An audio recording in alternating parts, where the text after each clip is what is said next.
Hello student, मैं details squad स्वागत करता हूं आप सभी का आपके अपने चैनल डीटेल्स क्लासेस पर। और स्टूडेंट, क्लास 9th का मैथ मैं आपको सुनकर करा रहा हूं और आज देखेंगे हम चैप्टर नंबर 6 रेखाएं एवं कोण यानी कि एंगल और लाइंस देखेंगे। स्टूडेंट, चैप्टर नंबर 6 रेखाएं तथा कोण, लाइन एंड एंगल। और स्टूडेंट, इस चैप्टर की एक्सरसाइज कराने से पहले मैं आपको कुछ बेसिक बताना चाहता हूं इसका, जिसकी आपको जब आप एक्सरसाइज करोगे, क्वेश्चन करोगे, तब आपको बहुत ज़्यादा ज़रूरत पड़ेगी। ओके, इसलिए मैं पहले आपको थोड़ा इसका इंट्रोडक्शन यानी कि बेसिक कराना चाहूँगा। तो बेसिक यानी कि रेखाएं तथा कोण यानी कि कोण को बनाने के लिए रेखाओं, किरण तथा रेखाखंड, रेखाओं से भी मिलकर के कोण बनता है, किरण से मिलकर भी कोण बनता है और रेखा खंड से मिलकर भी कोण बनता है। रेखा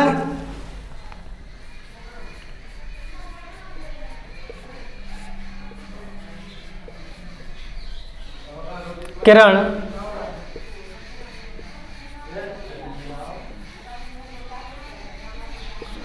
और रेखा खंड यानी कि जो कोण बनेगा वो रेखा तथा किरण दोनों से मिलकर भी बन सकता है, रेखा रेखाओं से भी मिलकर बन सकता है, किरण किरण से मिलकर भी बन सकता है, रेखा खंड और रेखा खंड से भी मिलकर के बनता है, और रेखा खंड और रेखा खंड से भी मिलकर के बन सकता है, किरण तथा रेखा खंड से भी मिलकर के बन सकता है। यानी कि जो कोण आपका होगा वो रेखा, किरण तथा रेखा खंड तीनों से मिलकर, रेखा और किरण दोनों से मिलकर भी बन सकता है, रेखा तथा खंड से मिलकर भी बन सकता है, किरण किरण से भी मिलकर के बन सकता है, जो कोण बनेगा वो। अब देखेंगे स्टूडेंट, सबसे नंबर पहला कि रेखाएं क्या होती हैं, किसे बोलते हैं रेखा, रेखा खंड क्या होता है, किसे बोलते हैं रेखा खंड, और देखेंगे किरण किरण क्या होती है। तो नंबर पहला, रेखा क्या होती है।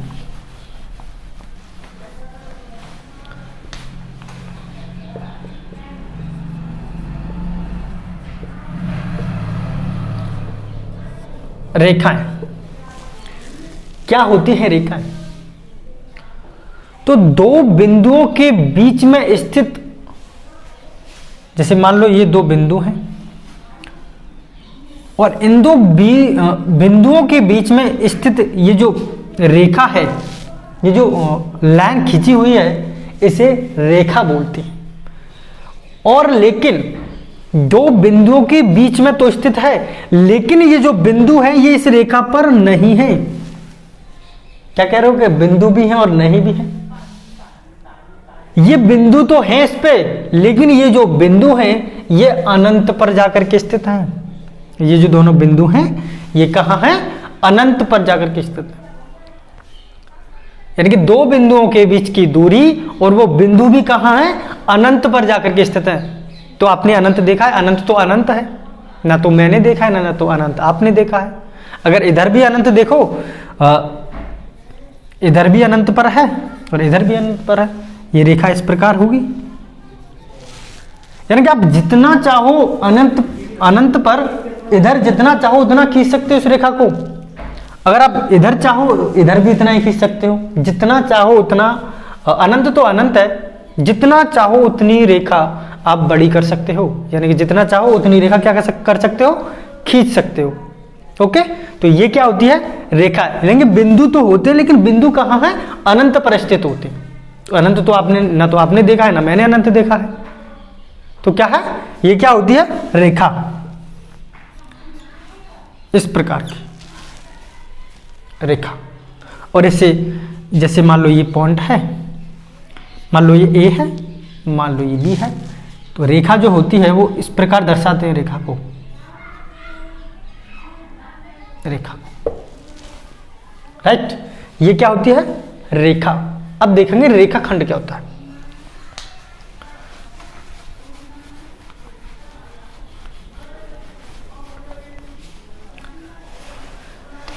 दो बिंदुओं के बीच में स्थित, अब देखेंगे रेखा खंड।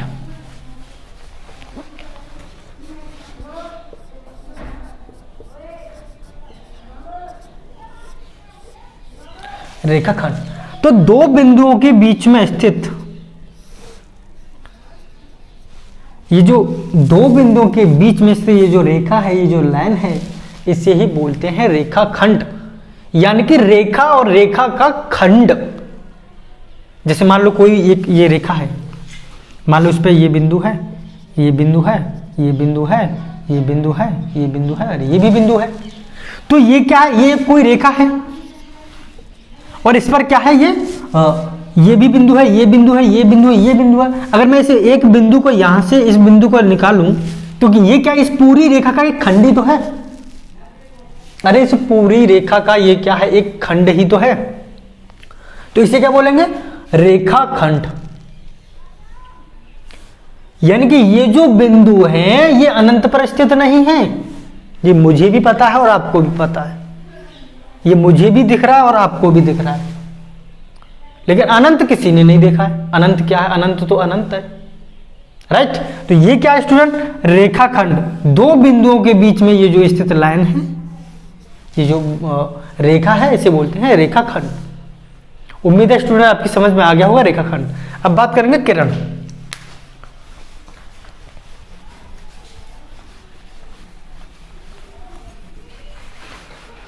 मैं आपको स्टूडेंट एक्सरसाइज कराने से पहले मोटा मोटा कुछ समझा देना चाहता हूं, जिससे आपको क्वेश्चन करने में कोई परेशानी ना हो। तो किरण क्या होती है स्टूडेंट,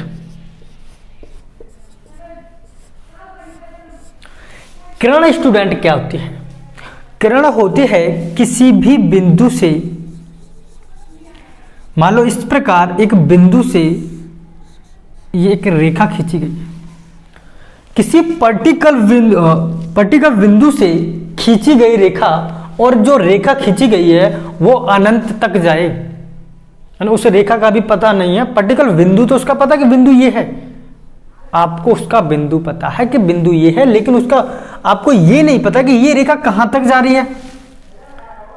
इस रेखा का आपको ये नहीं पता है कि ये रेखा जा कहां तक रही। तो ये रेखा स्टूडेंट अनंत तक जा रही है। कहां तक जा रही है रेखा, अनंत तक जा रही है। यानी कि पर्टिकुलर किसी एक बिंदु से अनंत तक जाने वाली रेखा को ही हम साफ शब्दों में कहें तो किरण कहते हैं। एक बिंदु से अनंत तक जाने वाली रेखा क्या होती है स्टूडेंट, किरण, राइट। तो आपको उम्मीद है समझ में आ गया होगा किरण क्या होता है, रेखाखंड क्या होता है, और किरण, रेखाखंड और रेखा क्या होता है। ओके, आगे देखें।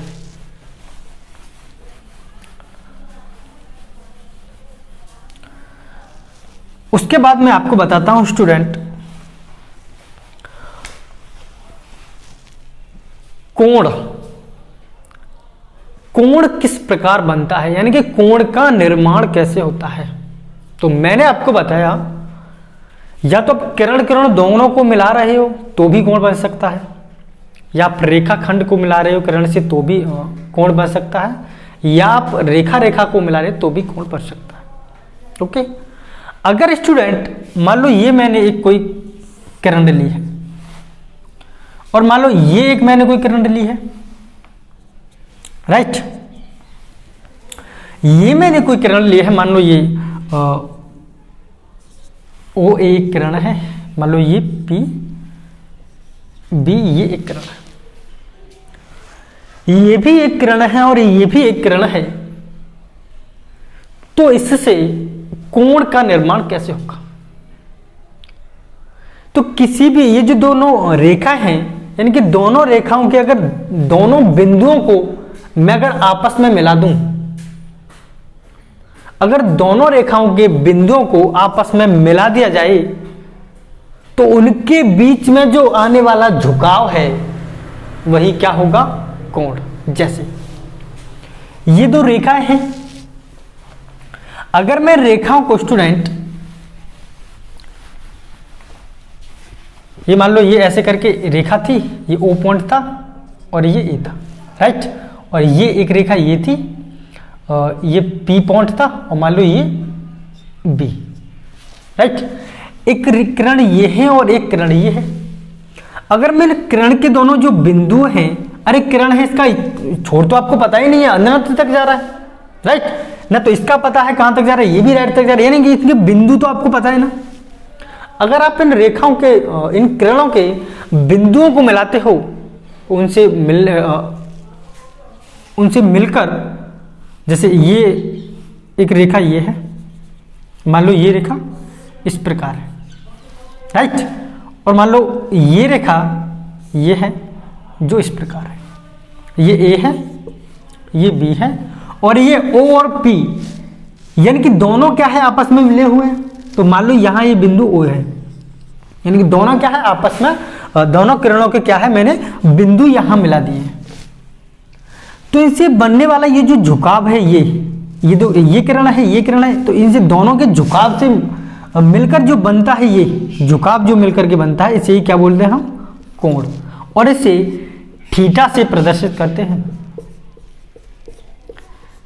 एक बात ये भी याद रखें स्टूडेंट, इसे थीटा से प्रदर्शित करते हैं कोण को।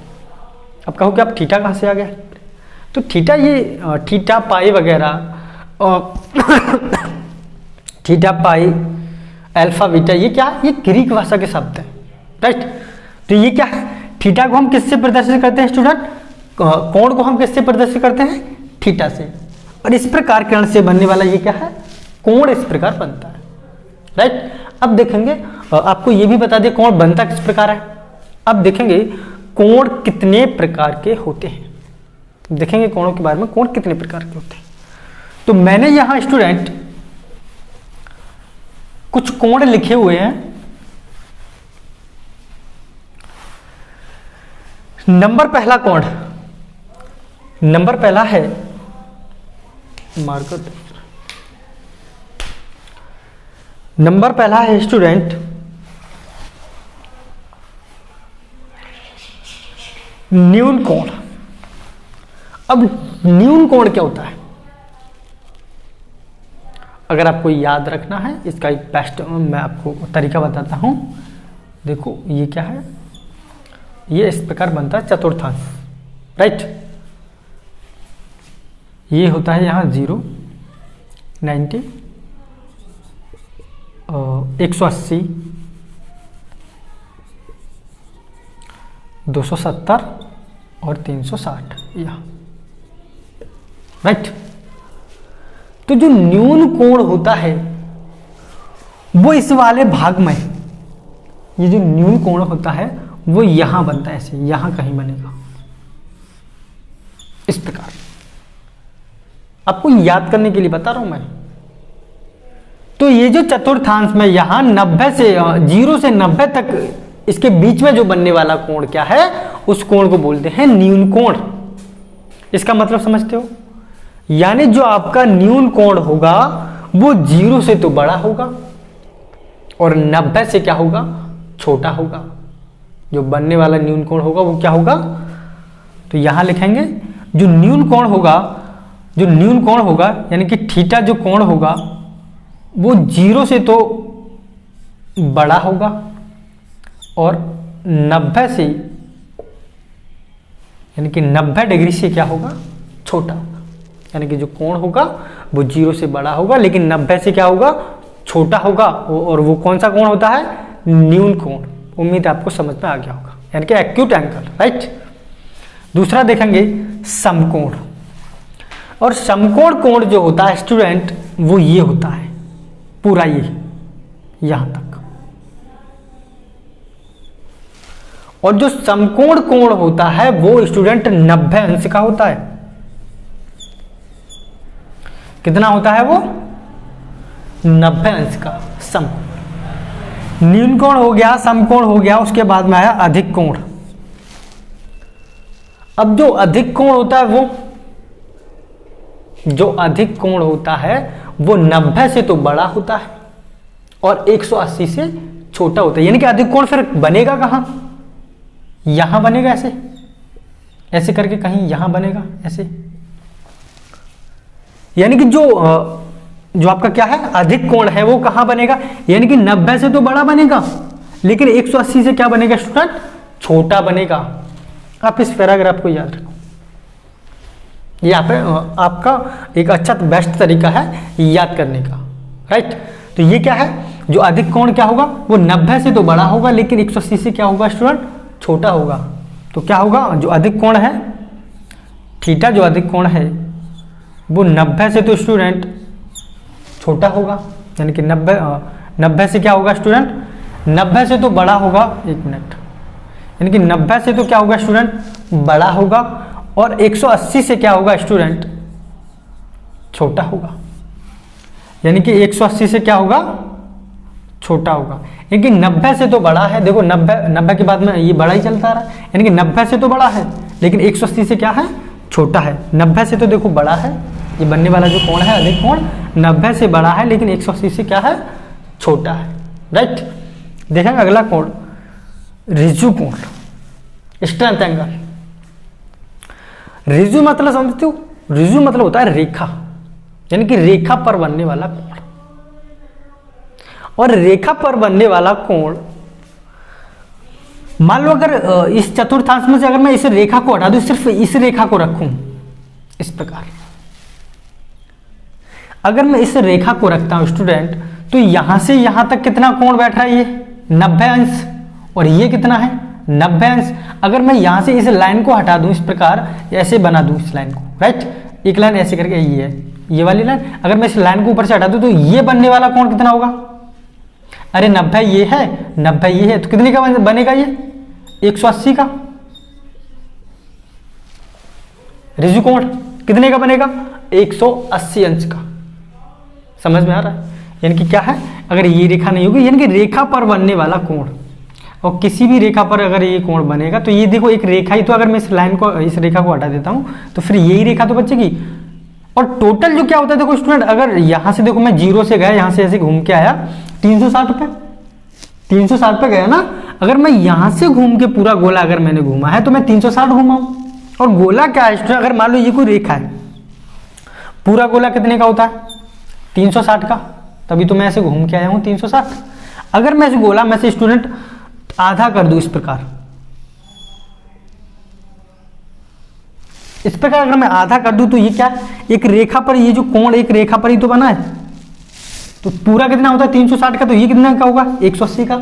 आप इस प्रकार समझ लो तो भी बात सही है, और इस प्रकार समझ लो तो भी सही है, राइट। यानी कि रेखा पर जो बनने वाला कोण होता है वो 180 अंश का होता है। ओके, तो क्या होगा ये, कितने का होगा,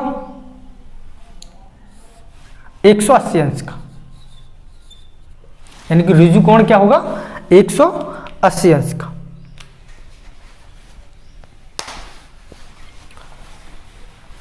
अब एक क्या होता है स्टूडेंट, परवर्ती कोण।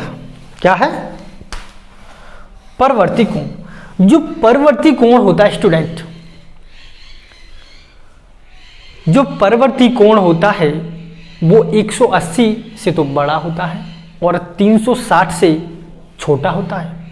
यानी कि परवर्ती जो कोण होता है वो क्या होता है, परवर्ती जो कोण होता है ये थीटा है। परवर्ती जो कोण होता है वो 180 से तो क्या होता है, बड़ा होता है, यानी कि 180 से क्या होगा, बड़ा होगा। लेकिन 360 से क्या होगा स्टूडेंट, छोटा होगा।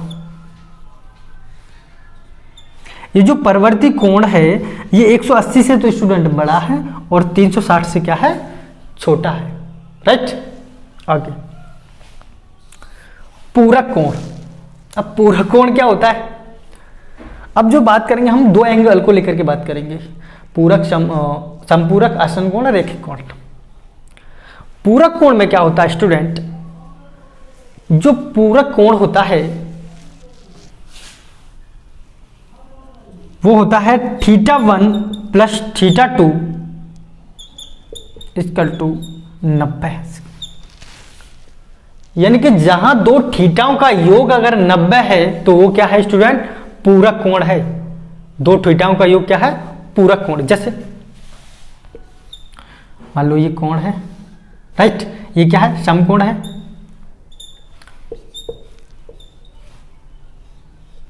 राइट। अगर मैं इस प्रकार ऐसे इसमें से लाइन गुजारता हूं,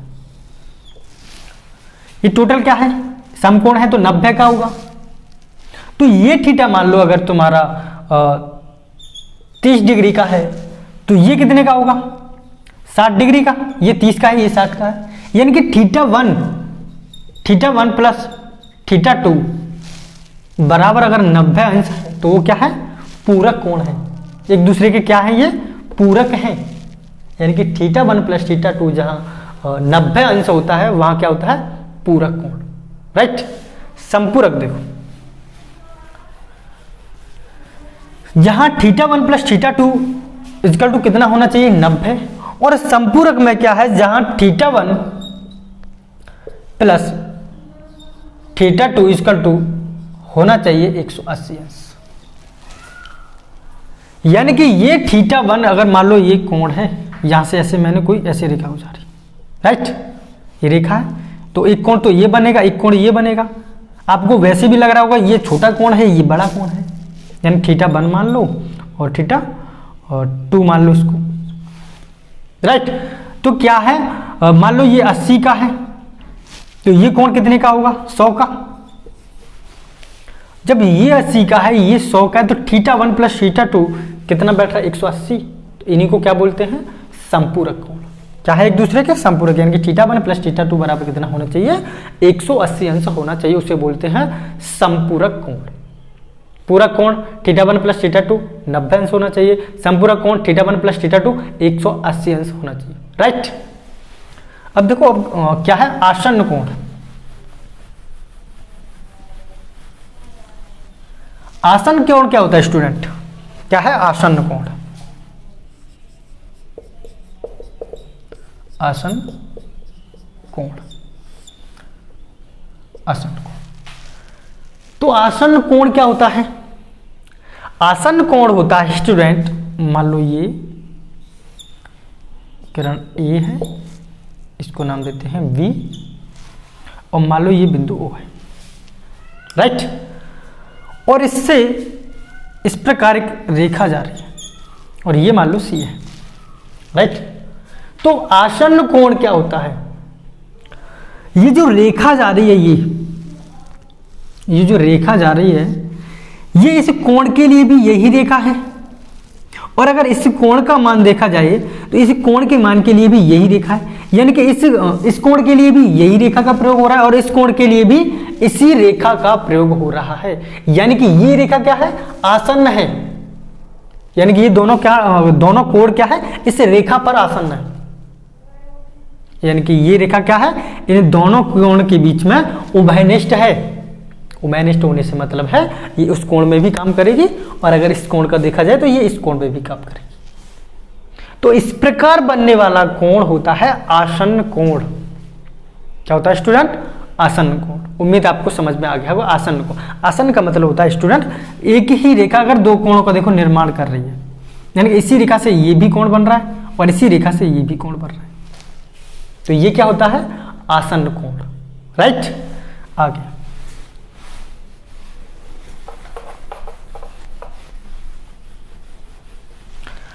आगे है स्टूडेंट, आसन्न हो गया रैखिक युग्म कोण।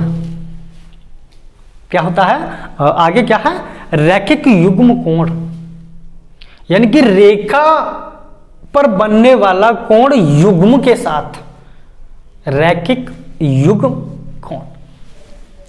यानी कि इस प्रकार, यानी ये रेखा है और इससे रेखा पर बनने वाला कोण, मान लो इस प्रकार कोई कोण बना, तो इन दोनों कोणों का रैखिक युग्म कोण है, इन दोनों का कोण का मान इसका 90 है, इसका 90 है, यानी कि रेखा पर बनने वाला जो कोण होता है उसे क्या बोलते हैं, तो ये क्या है 90 और 90 180।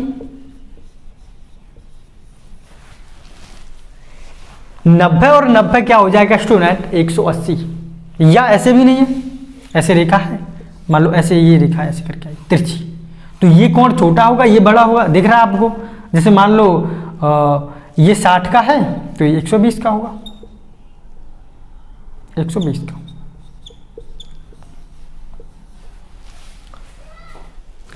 क्या होगा, 180। और यहां ये जो कोण है ये क्या है, अरे ये भुजा किसका काम कर रही है, यानी कि ये भुजा इस पर भी आसन्न है और इस पर भी आसन्न है, यानी कि ये जो दो बनने वाले कोण है ये क्या है, आसन्न कोण है। ये भी आसन्न कोण है और ये भी आसन्न कोण है, यानी कि दो आसन्न कोणों का योग, यानी दो आसन्न कोणों का योग अगर 180 होता है तो वो क्या है, रैखिक युग्म कोण। क्या है, दोनों कोण क्या है, आसन्न ही तो है। अरे ये रेखा देखो इस पर भी काम कर रही है और यही रेखा इस पर भी काम कर रही है, तो ये आसन्न रेखा है कि नहीं है? अरे है ना, ये आसन्न रेखा। तो क्या है, दो आसन्न कोणों का योग अगर 180 होता है तो वो क्या है, रैखिक युग्म कोण। क्या है, रैखिक युग्म कोण। और उम्मीद है स्टूडेंट आपको कोण समझ में आ गया होगा। इससे पहले मैं आपको एक चीज और समझा दूं स्टूडेंट।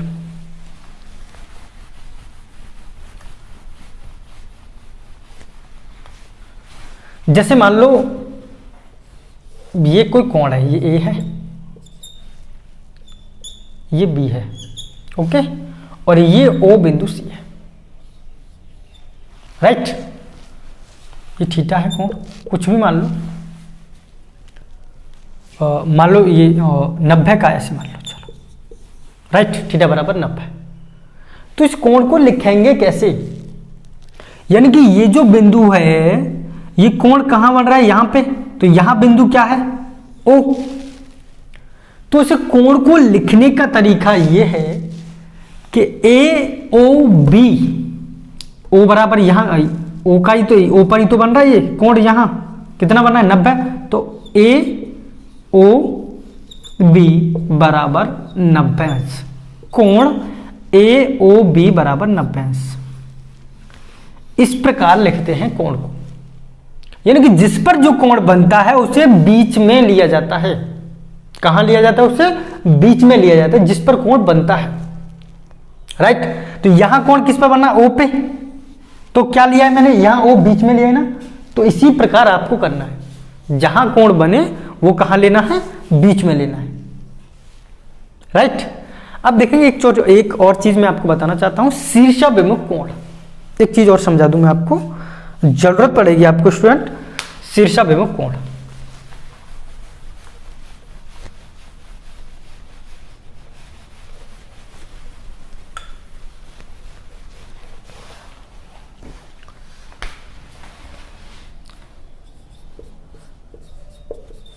शीर्षाभिमुख कोण,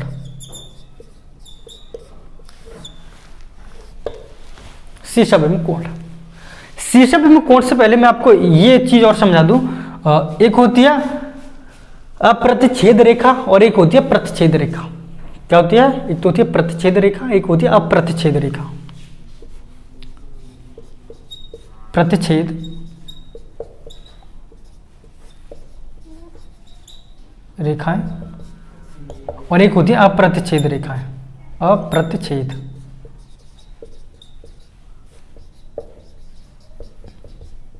रेखा, अब प्रतिच्छेद रेखा और अप्रतिच्छेद रेखा क्या होती है? तो जो रेखा समांतर होती है उसे बोलते हैं अप्रतिच्छेद रेखा, और जो रेखा असमांतर होती है उसे बोलते हैं प्रतिच्छेद रेखा। जैसे मान लो ये रेखा खींची मैंने और इसके समांतर मैंने ये रेखा खींची, राइट। समान का मतलब होता है समांतर, यानी कि समान है अंतर जिसमें, यानी कि जिन रेखाओं में अंतर समान होता है वो क्या, यानी कि ये क्या है, समांतर रेखाएं जिनमें अंतर क्या होना चाहिए, समान। तो समान अंतर है तो ये कैसी रेखा होंगी, अप्रतिच्छेद रेखाएं, यानी कि समान अंतर होना चाहिए, ये कहीं पर भी जाकर एक दूसरे को इंटरसेक्ट नहीं करेगी, यानी कि प्रतिच्छेद नहीं करेगी, क्योंकि इनमें समान अंतर है।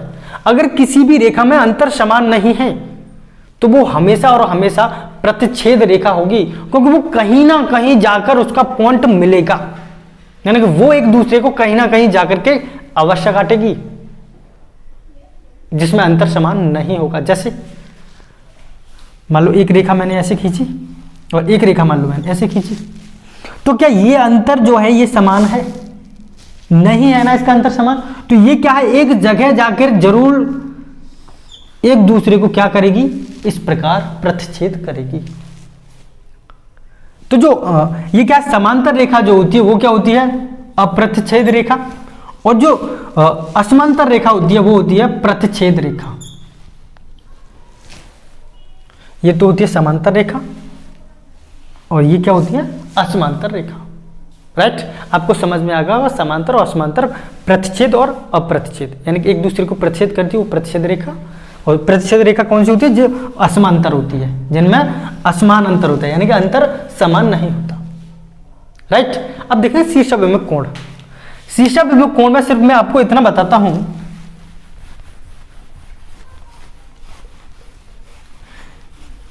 कि जब दो रेखाएं किसी एक बिंदु पे जाके मिले, दो रेखाएं किसी एक बिंदु पे जाके मिले, तो उनसे बनने वाला जो कोण होता है वो शीर्षाभिमुख कोण बनते हैं उनसे।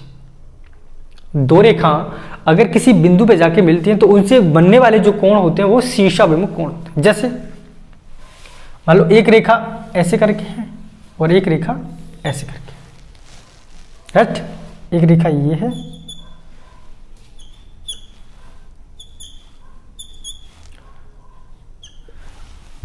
तो एक दूसरे को इंटरसेक्ट कर रही है, यानी कि एक बिंदु ऊपर के जाकर के ये मिल रही हैं, एक बिंदु ऊपर जाकर के ये मिल रही हैं, तो इनके ये क्या है, शीर्ष। और मैंने आपको क्या बता स्टूडेंट, जो ओ बिंदु होता है, एक चीज और मैं आपको बताना भूल गया था, जैसे मान लो ये कोई कोण है, ऐसे नहीं, ये कोई कोण है, मान लो 90 अंश का है, ये ए है, ये बी है, यहां मान लो बिंदु ओ है, तो ये जो ओ है ना, ओ, इसको बोलते हैं शीर्ष बिंदु। क्या बोलते हैं इसको, शीर्ष बिंदु। तो शीर्षाभिमुख कोण यानी कि शीर्ष है ये, विमुख यानी कि ये वाला, शीर्षाभिमुख कोण यानी कि ये वाले बिंदु और ये वाला, यानी कि ये कोण और ये कोण और ये कोण और ये कोण। तो शीर्षाभिमुख कोण बताने से मेरा मतलब आपसे ये है कि शीर्षाभिमुख कोण जो होते हैं वो ये क्या होता है, ये शीर्षाभिमुख कोण है, तो ये दूसरे एक दूसरे के जो शीर्षाभिमुख कोण है ये क्या होते हैं, ये समान होते हैं। अगर मान लो 90 अंश का ये है तो ये भी 90 अंश का ही होगा, मान लो अगर 60 अंश का ये है तो ये भी 60 अंश का होगा, यानी कि शीर्षाभिमुख कोण एक दूसरे के इक्वल होते हैं। सीधी सी बात है, ये शीर्षाभिमुख कोण क्या होते हैं, एक दूसरे के बराबर होते हैं, यानी कि ये अगर 30 का है तो ये भी 30 का ही होगा। राइट, अगर ये 45 का है तो ये भी 45 का ही होगा, यानी शीर्षाभिमुख कोण आमने सामने के जो कोण होते हैं इनके, ये एक दूसरे के क्या होते हैं स्टूडेंट, बराबर होते हैं, यानी इक्वल होते हैं। उम्मीद है आपको बच्चों ये भी समझ में आ गया।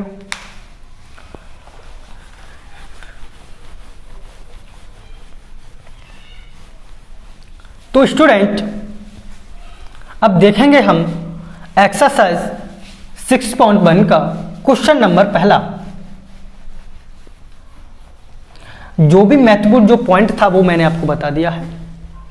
अब देखेंगे हम एक्सरसाइज 6.1 का क्वेश्चन नंबर पहला। क्वेश्चन नंबर पहला क्या है? हाँ तो स्टूडेंट देखेंगे क्वेश्चन नंबर पहला। क्वेश्चन नंबर पहला क्या है? क्वेश्चन नंबर पहला है आकृति 6 यानी कि 6.13 में रेखाएं ए बी और सी डी बिंदुओं पर प्रतिच्छेद करती हैं। यानी आकृति में आपको दिखाया गया है कि एक रेखा सी डी है और एक रेखा ए बी है और ये दोनों रेखाएं प्रतिच्छेद करती हैं बिंदु ओ पर। और ये बिंदु ओ पर प्रतिच्छेद करती हैं स्टूडेंट। देखो यहां बिंदु क्या है? ओ है। इस बिंदु ओ पर ये दोनों रेखाएं ए बी और सी डी प्रतिच्छेद करती हैं। एक तो बात ये। और स्टूडेंट मैंने आपको बताया था कि जो रेखा पर कोण बनता है इस प्रकार, किसी रेखा पर बनने वाला जो कोण होगा वो हमेशा 180 अंश का होता है। किसी रेखा पर बनने वाला कोण 180 अंश का होता है। और मैंने एक और बात आपको बताई थी कि शीर्षाभिमुख कोण, जो शीर्षाभिमुख कोण होते हैं स्टूडेंट इस प्रकार, शीर्षाभिमुख कोण आपस में बराबर होते हैं। जो शीर्षाभिमुख कोण होते हैं, यानी कि ये कोण इसके बराबर होगा और ये कोण इसके बराबर होगा, यानी कि आमने सामने के कोण शीर्षाभिमुख कोण में क्या होते हैं स्टूडेंट, इक्वल यानी बराबर होते हैं। ये भी मैंने आपको अभी बताया था जस्ट, राइट। अब देखो क्वेश्चन क्या कर रहा है, ये बात आपको इतनी पता होनी चाहिए। क्वेश्चन कह रहा है स्टूडेंट, बिंदु ए बी और सी डी जो रेखाएं बिंदु ओ पर प्रतिच्छेद कर रही, यानी कि ओ पर प्रतिच्छेद करा दिया, राइट। आगे, यदि angle A O C plus angle B O E, angle A O C, तो मैंने आपको बताया तो जो एंगल लेना है उसको हमेशा कहां रखना है, बीच में रखना है। बताया था कि नहीं, बताया था। ये एंगल कहां रखना है, एंगल क्या है, लिखेंगे हल। चलो क्वेश्चन करते हैं हल। Angle A O C, angle A O सी यानी ये, राइट। एंगल ए ओ सी और जो एंगल है वो कहां रखना है, बीच में रखना है, right. Angle A O C, angle A O C plus angle B O E, angle B O E, तो एंगल बी ओ ई यानी ये वाला angle, angle B O E plus angle B O E, right. और दिया कितना है दोनों,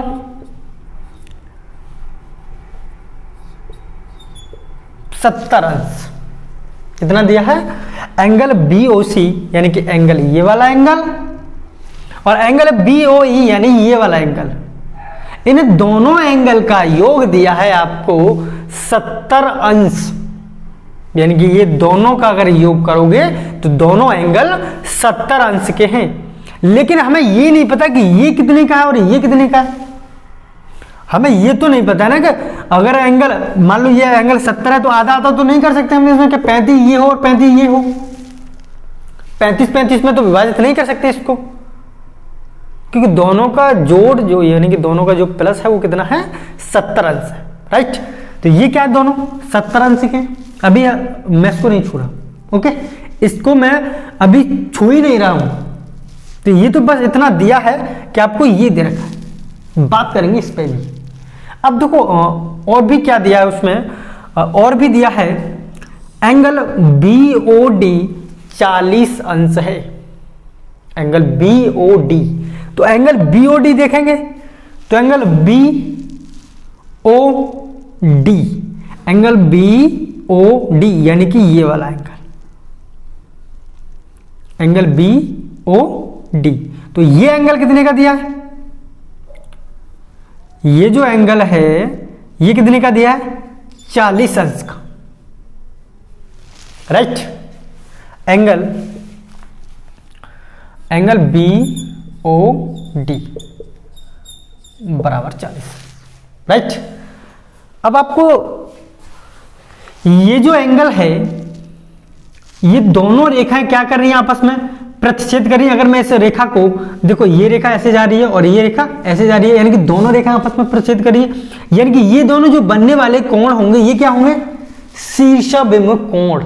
क्या होंगे ये, शीर्षाभिमुख कोण, यानी कि एक तो एंगल ये बनेगा और एक एंगल ये बनेगा, ये यहां से लेके यहां तक ऐसे,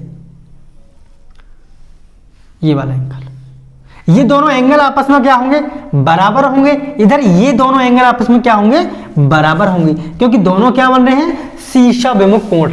यानी कि क्या बन रहा है, एक शीर्षाभिमुख कोण। और शीर्षाभिमुख कोण में क्या होते हैं, आमने सामने के जो एंगल होते हैं वो बराबर यानी इक्वल होते हैं, राइट।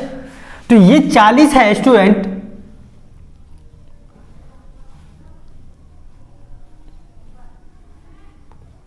तो अगर ये 40 है तो स्टूडेंट ये कितना होगा, शीर्षाभिमुख आमने सामने के कोण कितने होंगे, बराबर होंगे, तो ये कितने का होगा, ये भी 40 अंश का होगा, राइट। जब ये 40 का है तो ये भी कितने का होगा, 40 का, राइट। अब एक बात बताओ, जब ये 40 का है और दोनों का योग कितना दे रखा है, यानी कि आपको दे रखा है एंगल AOC, तो एंगल AOC, एंगल AOC का मान कितना है? एंगल AOC कितना दे रखा है? 40 अंश, राइट। प्लस निकालना फिर क्या है हमें? एंगल BOE, तो angle BOE, right, equal to 70 अंश। ओके, अगर मैं एंगल BOE निकालूंगा तो कितना बचेगा स्टूडेंट? 70 माइनस 40, तो एंगल BOE कितना हो जाएगा? यह 40 है 30, तो एंगल BOE कितना है स्टूडेंट?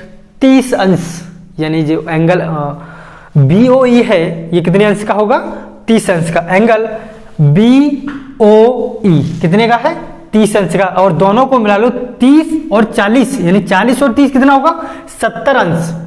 और ये तो आपको दे रखा था, एंगल AOC और एंगल BOE बराबर कितना है? 70 अंश। तो आप दोनों को अगर जोड़ोगे तो 70 अंश ही तो आएगा। तो एंगल ये कितने का प्राप्त हुआ हमें?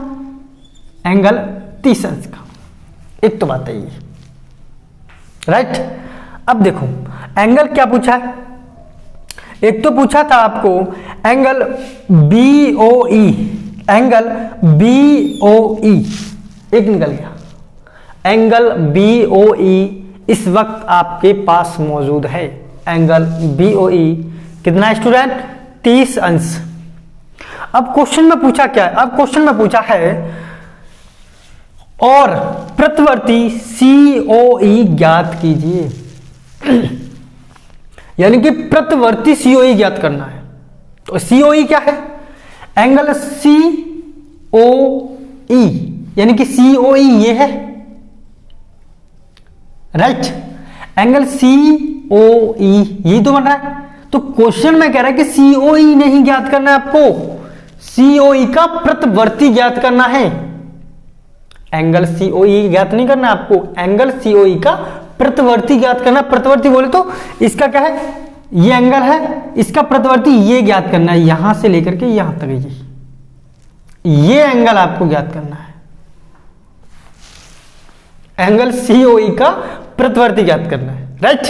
तो देखो, अच्छा मैंने आपको बताया था किसी भी रेखा पर जो बनने वाला कोण होगा वो कितने अंश का होता है?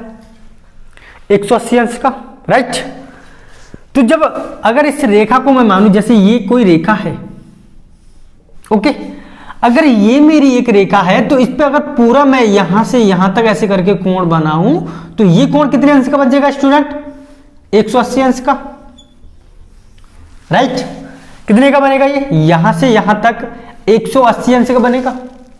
180 अंश का ये बनेगा। इस 180 अंश में से 40 यहां है और 30 यहां है। ये टोटल कोण यहां से यहां तक 180 का बनेगा, उसमें से 40 यहां है, 30 यहां, यानी कि 70 जो है अंश आपका यहीं दोनों में फैला हुआ है।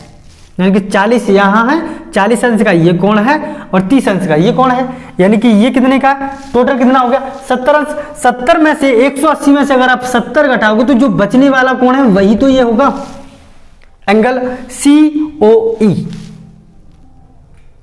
जो एंगल 180 में से बचेगा वही तो होगा यहां पे एंगल। तो 180 में से अगर आप 70 घटाओगे स्टूडेंट, 180 माइनस के 70 तो कितने का बचेगा स्टूडेंट? 110, यानी कि ये बनने वाला जो एंगल होगा एंगल COE ये कितने का होगा? 110 अंश का, राइट।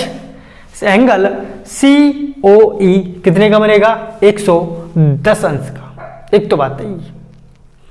अगर आप एंगल पूछा क्या है? COE का प्रतिवर्ती कोण, यानी कि यहां से लेकर के यहां तक का ये कोण, इस लाइन तक, तो पूरा गोला कितने का होता है स्टूडेंट? 360 का, राइट। पूरा गोला होता है यहां से लेकर, अगर मैं पूरा गोला यहां से यहां तक करता हूं तो कितने का होता है? 360 का। अगर 360 में से 110 मेरा यहां बना हुआ है, अगर 360 में से अगर मैं 110 घटा दूं स्टूडेंट तो ये मेरा बचा हुआ ही तो आएगा यहां से लेके यहां तक। अगर 110 यहां तक मैं घटा देता हूं ये वाला, ये तो जो बचा हुआ कोण है वो यही तो है, और फिर बचा हुआ कितना है, अगर 360 में से मैं 110 घटाता हूं स्टूडेंट, 0, 5 और 2 यानी कि 250 अंश, यानी कि ये जो यहां से यहां तक कोण बनने वाला है इसका प्रतिवर्ती कोण, यानी कि COE, एंगल COE का प्रतिवर्ती कोण जो वो होगा वो कितने अंश का होगा स्टूडेंट, 250 अंश का। एंगल कितने का होगा, 250 अंश का। एक तो बात है ये, आप इस प्रकार करो 250 अंश तो भी आपका आंसर सही है, सही माना जाएगा। अगर आपके दिमाग में उस वक्त ये नहीं आता है कि पूरे 360 में से अगर मैं 110 घटा दूं तो बचने वाला यही तो होगा, अगर आपके दिमाग में वो नहीं आता तो क्या करेंगे, फिर क्या करेंगे, एक एक करके सबको जोड़ेंगे। यानी ये कितने का है स्टूडेंट, अरे यही तो निकालना है इसमें से, तो यहां से लेके यहां तक का कोण आपको ज्ञात करना है, राइट। तो यहां से लेकर देखो ये 40 ये है, 30 ये है और 40 ये है, राइट। यहां से 40 और 30 70 तो ये हो ही जाएगा, 40 और 30 70 हो जाएगा, 40 इधर ये हो जाएगा, राइट। तो अगर एक बात तो मैंने आपको बताया था रेखा पर बनने वाला कोण कितने अंश का होता है, 180 अंश का, राइट। तो ये यहां से लेके यहां तक जब ये कोण बनेगा ये कितने अंश का बनेगा स्टूडेंट, 180 अंश का। समझ रहे हैं स्टूडेंट, ये कितने का बनेगा, 180 अंश का। 180 अंश में से आपको कितना दे रखा है यहाँ पे स्टूडेंट, 40 दे रखा है, और फिर आप उस 40 को भी नहीं जोड़े, जरूरी नहीं कि साथ 40 को जोड़े, आपको पता है कि यहां जो बनने वाला कोण है वो कितने का है, 180 अंश का। तो 180 तो सीधा सीधा यही चल गया ना, आपको 180 में से 40 घटा के यानी कि 140 फिर ऐसे करके जोड़ो, कोई जरूरत नहीं। क्यों जोड़ रहे हो, क्यों घटा रहे हो 180 में से 40, क्या जरूरत पड़ रही, अरे जब पूरा हमारा हो रहा है 180 का तो 40 घटाने की जरूरत क्या है। यहां से यहां तक कितना हो गया स्टूडेंट, 180, यहां से यहां तक कितना हो गया, 180। अब 180 यहां से यहां तक हो गया, और 40 ये और 30 ये 70, यानी कि 180 और 70, 180 और 70 आप अगर जोड़ोगे तो 180 और 70, 0, 5 हासिल 1 2, 250, फिर भी एंगल 250 ही आ रहा है। तो आपका आंसर होगा एंगल BOE कितना है स्टूडेंट, 30 अंश है, और एंगल COE का प्रतिवर्ती जो कोण है वो कितना है स्टूडेंट, 250 अंश। और उम्मीद है स्टूडेंट आपको ये क्वेश्चन भली भांति समझ में आया होगा। और स्टूडेंट वीडियो ज़्यादा लंबा हो जाएगा, इस वजह से आज का सेशन मैं यहीं समाप्त करता हूँ। इससे आगे का क्वेश्चन नंबर 2 देखेंगे अगली नेक्स्ट वीडियो में। तब तक के लिए स्टूडेंट अगर मेरा पढ़ाया हुआ आपको पसंद आता है तो मेरे चैनल को स्टूडेंट ज़्यादा से ज़्यादा शेयर करो, लाइक करो एंड सब्सक्राइब करो। ओके स्टूडेंट, फिर मिलता हूँ अगली नेक्स्ट वीडियो में, तब तक के लिए अपना ख्याल रखो।